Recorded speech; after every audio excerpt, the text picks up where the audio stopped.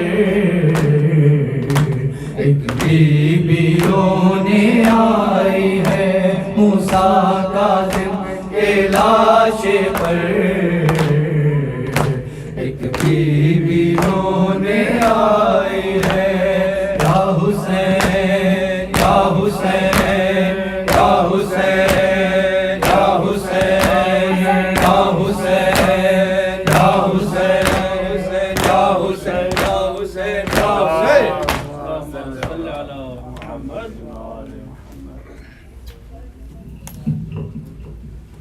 السلام علیکم یا رسول اللہ، السلام علیکم یا امیر المومنین، السلام علیکم یا فاطمۃ الزہراء سیدۃ نساء العالمین، السلام علیکم یا مولائی یا حسن المجتبی، السلام علیکم یا مولائی یا امام حسین الشہید کربلا، السلام علیکم یا مولائی زین العابدین، السلام علیکم یا مولائی محمد باقر، السلام علیکم یا مولائی جعفر الصادق، السلام علیکم یا مولائی موسیٰ القادم، السلام علیکم یا مولائی علی ابن موسیٰ الرضا، السلام علیکم یا مولائی محمد الجواد، السلام علیکم یا مولائی علی الہادی، السلام علیکم یا مولائی ابا محمد الحسن العسکری، السلام علیکم یا مولائی یا صاحب العصر والزمان،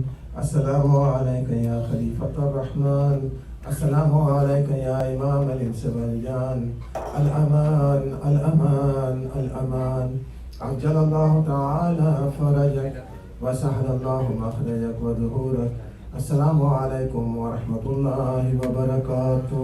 اللهم صل على محمد وآل محمد۔ ایک فاتحہ اور 3 مرتبہ سورہ اخلاص کی تلاوت کر کے حضرت علی ابن شاہ علی اور تمام مومنین و مومنات میں